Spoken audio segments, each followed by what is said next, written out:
इष्ट देव भगवान की परम प्रिय आत्माओं,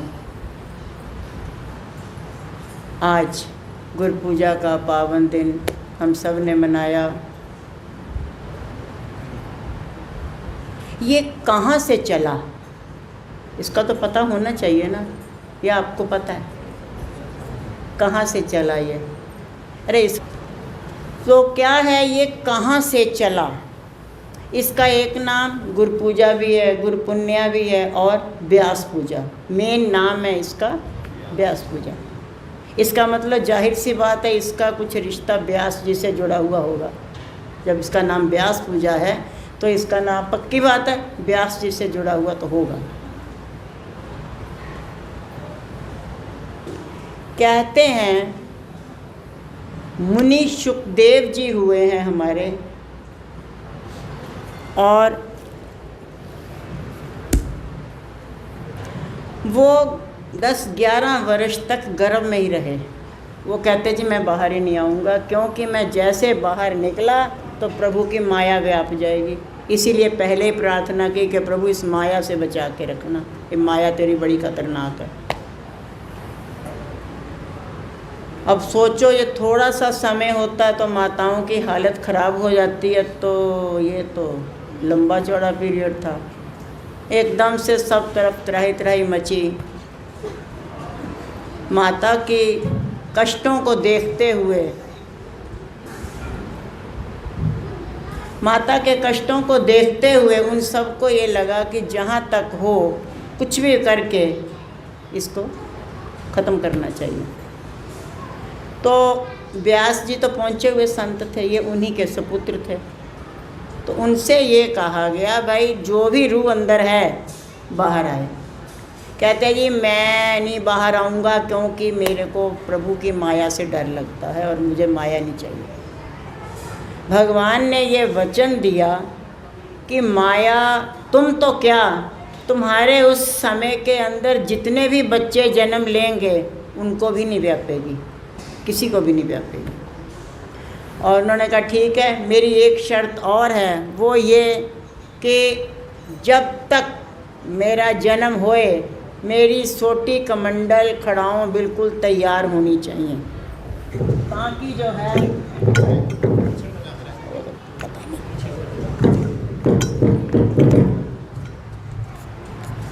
मेरा सोटी कमंडल बिल्कुल तैयार रखा जाए, ताकि बस मैंने जन्म लेते ही सीधा वनों को चले जाना, मुझे संसार में रहना ही नहीं है। क्योंकि संसार में मैं रहा तो झंझट पड़ेगा। तो मुझे माया की बस से बचने का एक ही है कि मेरा सारा सामान तैयार रखा जाए और मैं निकल जाऊँ।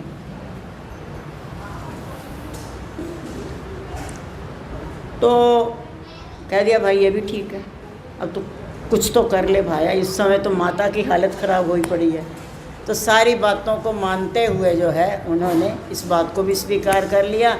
और ये जन्म लेते ही बाबा फरीद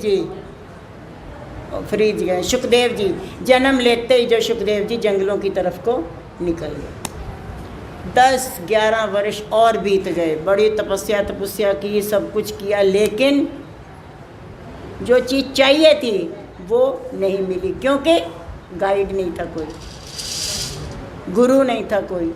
तो कैसे बात बनती? कुछ नहीं बना। जब कुछ नहीं बना तो उनको फिर ये लगा, वापस आ गए पिता के पास। और वापस आकर के उन्होंने अपने पिता से कहा कि भाई मेरे को तो, मैं जिस आनंद की खोज में हूँ वो मुझको नहीं मिल पा रहा है और मैं कैसे करूँ। हालांकि देखा जाए तो उस समय के माने हुए टॉप के थे ऋषि व्यास जी, लेकिन उन्होंने भी ये बात समझ ली कि जो एक गुरु और शिष्य के बीच में मर्यादा होनी चाहिए, जो भाव होना चाहिए पिता पुत्र होने के नाते, वो चीज़ नहीं आएगी। तो ये सब बातें सोच के उन्होंने कहा भाई देख ऐसा है, इस समय के जाने माने जो संत हैं राजा जनक है, तो उनके पास जाओ, वो ही तुझको रास्ता बता सकते हैं, अदरवाइज़ और तो कोई रास्ता बता नहीं पाएगा। आप चल पड़े वो। और मन के अंदर, क्योंकि व्यक्ति जब तक पूर्ण गुरु की या किसी का सर पे हाथ ना हो मन तो बड़े बड़े पुलाव पकाता है और अहंकार वाले पुलाव पकाएगा, मैं ये और मैं ये और मैं ये। ऐसे ही सुखदेव जी भी कम नहीं रहे। सुखदेव जी के अंदर भी ऐसे ऐसे विचार उठे कि अरे मुझ जैसे त्यागी वैरागी का जो गुरु होगा वो कितना टॉप का त्यागी होगा। जो पिता ने मुझे यहाँ भेजा है वो कितने बड़े त्यागी होंगे। बड़े बड़े विचार लगा रहा है, बड़े बड़े प्लान सोच रहा है। आगे जाके देखा तो राजमहल आ गया जी। किसी ने जाके महाराज जनक से कहा, जी व्यास जी का बेटा सुखदेव आपको गुरु बनाने की दृष्टि से आ रहा है।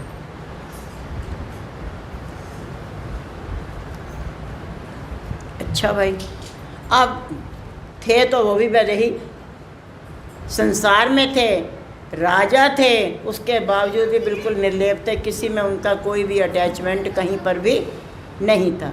और उसी नाते जैसे ही जो है खबर मिली तो उन्होंने कहा, महाराज जी की ड्योढ़ी से लेके महल तक के 7 द्वार थे, कहते हर द्वार पे उसको एक रात रोक लेना, सीधा मत ले आना उसको यहाँ, हर द्वार पे एक रात रोकना है। और तीसरे दरवाजे पे जब पहुँचोगे तो इसका ये सोटी कमंडल खड़ाऊँ पड़ाऊँ जो है सब धर लेना, कहना आगे इनके बिना जाना, आगे ये ले जाना निषेध है, आगे ये सब कुछ नहीं जाएगा। अब ऑर्डर इज ऑर्डर। तो वो पहुंच गए, एक पे रात रुके, दूसरे पे रुके, 4 रात तो वो बीत गई, तीसरे पे आए, रात रुकी और जब चलने लगे तो वो सारा उनका सामान रखवा लिया गया और आगे पहुंचे तो उनको बड़ा ये लगा, बड़ा अजीब सा, भी मेरा सामान ही रख लिया है, ये क्या बात हो गई। खैर प्यारे, अगला पार, दूसरा भी पार किया, पहला भी पार किया करते हुए लास्ट में जैसे ही महाराज जनक के पास पहुँचे तो उन्होंने क्या देखा कि महाराज जनक के जो है कुछ रानियां उनके चरण दबा रही हैं। कहते हैं हाय हाय, इतना विलासी, ये मेरा गुरु बनेगा, रानियों से पैर दबवा रहे हैं, और ये कैसे गुरु हैं, ये कैसे गुरु हो सकते हैं। बड़ा अजीब सा उसके मन में रही बात। पर अब करें क्या, बापू ने भेज ही दिया है तो आना तो है।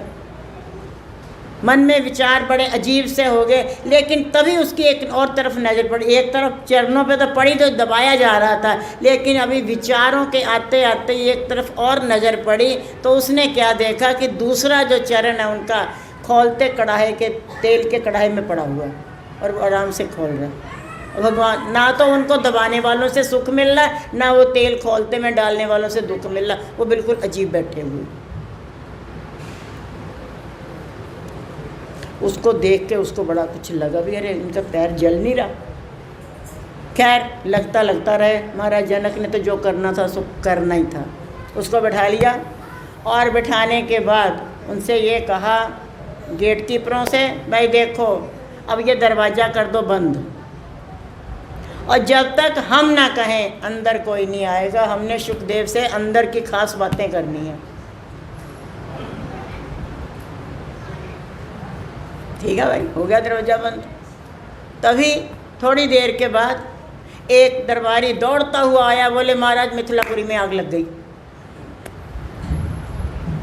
महाराज जनक ने कहा भाई तेरे से पहले भी कहा यहाँ कोई नहीं आएगा, हमें डिस्टर्ब ना करो, आग लगी है बुझा लो, काहे की परेशानी है, जाओ भागो यहाँ से। चले गए। फिर थोड़ी देर के बाद दूसरा दरबारी आया, बोले जी मेन गेट तक सिंह द्वार तक आग पहुँच गई है। अब सुखदेव के दिमाग में कुछ तो होने लगा, सिंह द्वार तक पहुँच गया, बीच में मेरा भी सामान रखा हुआ है, कहीं गड़बड़ ना हो जाए। फिर थोड़ी देर के बाद एक और आया, महाराज तीसरे गेट पे आग पहुंच गई है। तो सुखदेव जी उठ के भागने लगे। और कहाँ जा रहा है? बोले महाराज वो मेरा तीसरे गेट पे मेरा सोटी का मंडल पड़ा। बोले बैठ सीधा, दिमाग खराब है तेरा, मेरी पूरी मिथिला जल गई और मैं चुपचाप बैठा हूँ, चला सोटी का मंडल संभालने, बैठ जा। ये कैसा तेरा त्याग है? इसको त्याग कहते हैं? दिल से तूने अपने आप को सोटी के मंडल में फंसा रखा है, ये कैसा तेरा त्याग है? समझाया और फिर उनको ज्ञान का उपदेश दिया। और ज्ञान का उपदेश देने के बाद उन्होंने काफ़ी समय तक वहीं पर ही सेवा की उनकी। अब उनकी परीक्षा शुरू हुई, क्योंकि अब उनको घर भेजना, और वो घर क्या भेजना था, फिर उन्होंने आगे भी प्रचार करना। सुखदेव जी की भागवत की कथा सबसे प्रसिद्ध है, सबसे पहले उन्होंने ही सुनाई है। ये तुम्हारे इधर जाते शुक्रताल में भी और भी कई जगह। तो अब परीक्षा कह दी गई कि तुम्हारी न सवेरे परीक्षा होगी, ये नहीं बताया क्या होगा। उधर महाराज जनक ने सबसे कह दिया मिथिलापुरी को पूरा एक दुल्हन की तरह सजा दो, इतना सजा दो कि बस सजा ही दो, उतना जितना ज़्यादा से ज़्यादा सजा सकते हो सजा दो। सजा दिया गया। और इधर इनके हाथ में एक कटोरा पकड़ा दिया गया दूध का, बिल्कुल ऐसे लबालब भरा हुआ। ऐसे कहते हैं जी आपको सवेरे चलना इसे लेके और शाम तक पूरी मिथिला में ये कटोरा घुमा के लाना। ये तुम्हारे पीछे 2 सिपाही जा रहे हैं, अगर एक भी बूंद गिरी तो तुम्हारा सर कलम कर दिया जाएगा। दूध गिरना नहीं चाहिए और ये कटोरा तुमने पूरे उसमें घुमा के लाना, शाम को आ जाना यहाँ पे। अच्छा भाई, ये भी पता नहीं ये कौन सी भक्ति का नया रूप है। चल पड़े और पूरा टाइम वो लेके अपना कटोरा, ध्यान कटोरे में, और पूरा घूमते घामते शाम को आए। जैसे ही शाम को महाराज जनक को प्रणाम किया तो महाराज जनक ने छूटते ही पूछा, सुखदेव मिथिला सजी हुई थी कैसी लगी? कहते सजी हुई थी, मेरा तो दिमाग इस कटोरे में लगा पड़ा था, पीछे जमदूत खड़े थे, मिथिला किसने देखी? उन्होंने कहा बेटा बस यही जीवन का तत्व है, 2 बातों को भूल मत, जो चाहे कल्याण, नारायण एक मौत को और दूजा श्री भगवान। अपने लक्ष्य को तुम हमेशा याद रखना कि तुम्हारा लक्ष्य क्या है, और ये समझ के रखना पता नहीं कब काल का नगाड़ा सर पे बज जाएगा, तो तुम कभी भी जीवन में धोखा नहीं खा पाओगे। अब रात होगी, बेचारे थके हुए बहुत, पूरा दिन चलते रहे वो लेके कटोरे को। अब महाराज जनक ने कहा कि एक कमरा है, उस कमरे में बढ़िया मखमल गद्दे बिछाइए और फर्स्ट क्लास स्प्रे वगैरह करके इतर बितर लगाइए, गुलाब गुलाब से सेज सजाइए, खूब बढ़िया सा बेड को सजा दीजिए। और वहाँ पे आज ये थके हुए आए हैं भाई साहब, आज विश्राम करेंगे। अंदर जैसे ही गए उसकी सुगंध से, मैंने कहा मन 1 सेकंड में धोखा देता है। जैसे उसकी स्मेल फूलों की, इतर वगैरह की ऐसे आई तो मन ने तो एकदम से बड़ा आनंद मनाया कि दिन भर की आज थकान उतरेगी। लेकिन जैसे ही लेटे, कच्चे सूत के धागे से एक सीधी नंगी तलवार टंगी थी, सावधानी हटी और दुर्घटना घटी। सीधी तलवार, अगर धागा टूटा तो सीधा गर्दन पे पड़ेगा, ऐसी जगह पे टंगा हुआ था। अब सारी रात उसी को देखते रह गए भाई, अब गिरी, राम राम करते रहे, भजन सिमरन करते रहे और उसी को देखते रहे। सवेरा हुआ, महाराज जनक ने पूछा कि भाई रात तो तेरे को नींद आ गई होगी, कल दिन भर थका भी बहुत था। कहते रात को उससे ज़्यादा थक गया, जो आपने खेल किया था ना, उस खेल के कारण मैं रात दिन भर इतना नहीं थका जितना मैं रात को थक गया। बोले क्या हो गया? कहते बिस्तर बहुत बढ़िया, मखमल का गद्दा था, सब कुछ था, पर जो सर पे मेरे तलवार टांग रखी थी उसने तो बिल्कुल नहीं मुझे आराम करने दिया। कहते ये दूसरी ज्ञान है कि संसार के सुखों में फंस के, या संसार का तुम्हें जरा सा ठंडा झोंका अगर आ जाए तो उनको भूल ना जाना, ना उस मालिक को, ना वो जो पीछे खड़े हैं पता नहीं कब कर देंगे। ये उस चीज़ का प्रमाण है। और फिर अब तो बिल्कुल निष्कंटक है, अब तो जा। इसी तरह से प्यारे उनकी ये साधना पूरी हुई और अब वो वापस घर पे आते हैं। और जिस दिन घर पे आए हैं उस दिन वेद व्यास जी का जन्मदिन था और इन्होंने उनको प्रणाम किया, पहली बार बाप को प्रणाम किया, क्योंकि कहते पिताजी आज आपकी वजह से मेरे को गुरु बड़े टॉप के मिले। उन्होंने पूछा भाई तेरा गुरु कैसा है? चांद जैसा? व्यास जी ने पूछा। कहते नहीं, चांद में दाग है, मेरे गुरु में कोई दाग नहीं है। फिर फिर व्यास जी ने पूछा, अच्छा सुखदेव सूरज जैसा? कहते नहीं, सूरज में गर्मी है, उनमें गर्मी नहीं है, बड़ा प्यार भरा हुआ है, उनमें वो भी नहीं है। व्यास जी ने भी अपने ढंग से उनकी परीक्षा ले ली। फिर उसी दिन उन्होंने जो है पहला तिलक अपने पिता को भी लगाया, और तब से लेके आज तक ये व्यास पूजा के नाम से त्यौहार चलने लग गया, जिसको आदि जुगात से जो है सारा संसार मनाता चला आ रहा है। बस इसमें केवल ज़रूरत है तो प्यारे भाव की है, प्यार की है। और अगर हम प्यार से चलेंगे, हर काम आप भाव से करिए।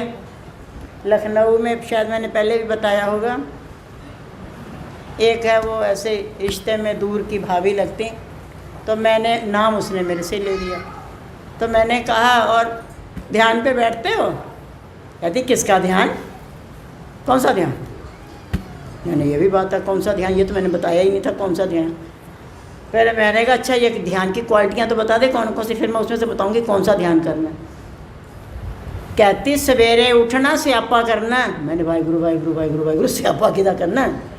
कहती वो झाड़ू लाना, पोचा लगाना, सफाइयाँ करनिया, बच्चों ने खाना बनाना, वो पति का बनाना, वो परिवार ਨੂੰ ਵੇਖਣਾ, वो बुढ़ा बुढ़ी भी मेरे, क्योंकि लैंग्वेज आजकल सब जानते हो, उन्हों का भी रोटी बनानी, उन्होंने भी देना, फलाने ਨੂੰ देना, ढमाके ਨੂੰ देना, और फिर जो है सारा दिन दे बीत जाता। तो भजन अजन ध्यान व्यान तो मैंने डब्बे में रखा हुआ है, जब समय पड़ेगा देख लेंगे, हमसे ना होता। मुझे हंसी भी आई, मैं चलो सच तो बोला अगली ने। मैंने कहा ऐसा है, एक काम हो सकता है अगर तुम ये चाहो तो। कहती क्या? तुमने सवेरे उठ के सफाई तो करनी ही है ना? कहती हैं वो तो करनी पैनी है, स्यापा जो है। मैंने कहा सॉरी रुक जा बहन, तो मेरी बात तो सुन ले, पूरी बात में करियो जो कुछ तूने करना है। और सीधी सी बात यह है कि तुमने उठ करके साफ़ सफाई तो करनी है, तो साफ़ सफाई करने के बाद तुम केवल इतना तो कर सकते हो, अपने घर, इसको अपना घर ही मत समझो।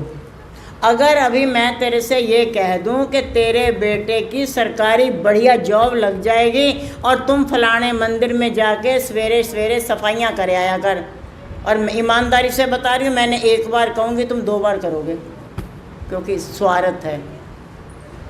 ऐसे ही तुम अपने घर को ही क्यों नहीं, भगवान बैठे हैं, घर बन गए, घर में भी तो मंदिर है ना, घर को तुम एक मंदिर समझ के सफाई करो, सब कुछ तो करना ही है, तो क्लेश में क्यों करना, भाव से करो। ये सोचो कि भगवान ये तेरा है भी एक जो तूने घरौंदा दिया है, ये भी एक तेरा ही घर है, अब तेरे मंदिर की सफाई कर रही हूँ। मैंने कहा हो जाएगी।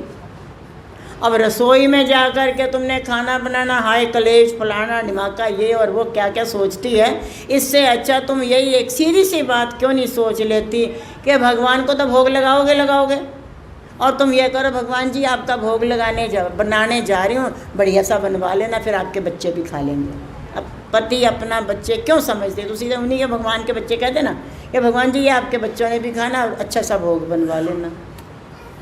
ऐसे ही कपड़ों की बात आ जाती है, तो कपड़ों को भी तो भगवान के वस्त्र समझ के धोती चली जा। तो जी प्यारे, उसके बाद 2 साल तक तो मेरा उससे मिलन हुआ नहीं। 2 साल के बाद मैं उससे मिली। मैंने कहा हाँ भाई कुसुम क्या हाल है? कहती दीदी वो का बता के गई रहो, और यूपी की भाषा बोलेंगे, का बता के गई रहो। मैंने को काई होई गो?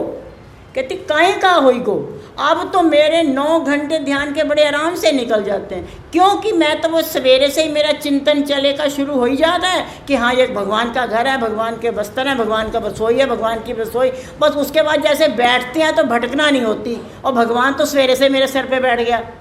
और उसके बाद में क्या होता है, जैसे हम बैठे था ध्यान में मन लग जाता है, 9 घंटे मेरे आराम से निकल जाते हैं एक विचार बदलने से। और ये बात उसी कुसुम के लिए नहीं है, आप सबके लिए भी है। काम आप करो, काम को करने को मनाही नहीं है, करना ही है हम संसार में, करना ही है। काम आप भी करते हो, काम हम भी करते हो। आप खाना बनाते हो, हम भोग बनाते हैं। आप कपड़े धोते हो, हम वस्त्र धोते हैं। आप मंदिर में झाड़ू पोछा घर में झाड़ू पोछा करते हो, हम सफाई सेवा करते हैं। कौन सा ऐसा काम है जो आप करते हो हम नहीं करते? हाँ ये हमने मांग लाल नहीं कि हमने चवानी उजाड़ दिया सीधा सीधा, इतना सा फ़र्क है। तो क्या है प्यारे, जीवन को जीने की कला आनी चाहिए। किसी भी ढंग से रहो और हर हाल के अंदर मस्त जीवन बिताओ, और मालिक को तुम हमेशा अपने पास समझोगे तो मालिक बिल्कुल तुम्हारी पास होकर के ही सुनेगा। और अगर तुम ये सोचोगे गुरु महाराज जी तो उनकी सुनते हैं कि उनकी सुनते हैं, नहीं। आज प्रोग्राम में किसी का प्रसाद है, वो बच्ची बैठी है, वो कह रही जी मेरा ना ये बहन का बच्चा बीमार था, डॉक्टरों ने बिल्कुल जवाब दे दिया और ना तो कुछ रिपोर्ट में आ रहा था ना कुछ, और हम सारे परेशान हो रखे थे और हमें समझ में नहीं आ रहा क्या हो रहा है। मैंने कल आई थी तो मैंने पूछा मैं हुआ क्या था जी, कहते जी कुछ लीवर में दिक्कत थी, वो समझ ही नहीं आ रही थी क्या है। बहुत दवाइयाँ हो गई, बहुत सब कुछ हो गया, लेकिन गाड़ी पटरी पे नहीं आई। बस एकाएक गुरु महाराज, वो अशोक भाई से बात हो गई होगी या रीना से, किसी से भी बात हो गई, गुरु महाराज जी का जिक्र चल पड़ा, तो उन्होंने जो बस मन में प्यार जाग गया, ऐसा चमत्कार हुआ और बच्चा गुरु महाराज जी की कृपा से ये खेलता घूमता फिर रहा। तो क्या है, अगर हमारे हृदय के अंदर निष्काम भाव रहेगा तो मालिक हमारी बिल्कुल पास होकर सुनता है। और अगर हम सकामता से, स्वार्थ से भक्ति करेंगे, स्वार्थ से उनके चिंतन करेंगे, फिर वो कहते हैं ठीक है चलो, इतना दे तो बहुत संसार में भी घूमते फिरते हैं। तो प्यारे ज़्यादा नहीं कहेंगे, मेरा विचार आज जाने का है, और अगर हम समय पे निकल जाते हैं तो यह है कि थोड़ा बीच में हमको ब्रेक मिल जाएगा, नहीं तो फिर हमको कल सीधा जाना पड़ेगा। तो विचार है कि हम टाइम से निकल जाएं। आज श्री गुरु महाराज जी की पूजा की, आप सबको बहुत बहुत बधाई हो। श्री गुरु महाराज जी आप सब पे अपना कृपा भरा आशीर्वाद, अपना प्यार और वर्ध हस्त सदा, मैं नहीं करी, मैं उनकी तरफ से कह रही हूँ, वर्ध हस्त बना के रखें और अपनी कृपा सदा बना के रखें। प्यारे हम इतनी दूर से सेकंड संडे को आते हैं, और आप लोग भी आ जाया करो ना अपने दर्शन देने के लिए हमको। हम आपके दर्शन करने आते हैं, आप अपने दर्शन ही नहीं देते हो। तो कभी कभी मुझे इसके ऊपर गुस्सा आता है, ये यूट्यूब ने बड़ा कबड़ा कर दिया, कहते हैं कि हम आपका सत्संग सुन लेते हैं। मैंने ये तो बड़ा घाटे का सौदा हो गया, तुम लोग घर पे सत्संग सुन लेते तो मिलते ही नहीं हो। मैंने इसे बंद कर देंगे हम उठा के, कहते नहीं नहीं इसे नहीं बंद करना।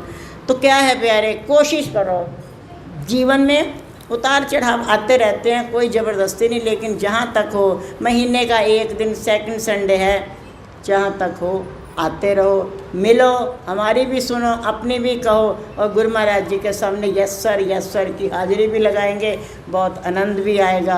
और आज आप सब लोग आए हो, आप लोगों ने गुरु पूजा भी की, कैसा लगा आप सबको? अच्छा लगा ना। तो अगर ऐसे रोज़ रोज़ गुरु महाराज जी, ये नहीं कि पूजा वाले दिन नहीं आशीर्वाद देते हैं, वो दुकान हमेशा खोल के रखते हैं, कभी भी आ जाओ। तो आओ, तो कोशिश ये करो प्यारे कि पहले सेकंड संडे को जहाँ तक हो सके ज़्यादा से ज़्यादा लोगों को, खुद भी आओ और औरों अड़ोसी पड़ोसियों को भी, दूसरों का भी भला कर लो, अड़ोसियों पड़ोसियों को भी साथ लेकर के आओ, ताकि जो है श्री गुरु महाराज जी के श्री चरणों में हम सब की पावन हाजिरी लग सके। इसी के साथ ही वाणी को विराम देंगे। बोलो जयकारा बोल, बोल साचे दरबार नंगले निवासी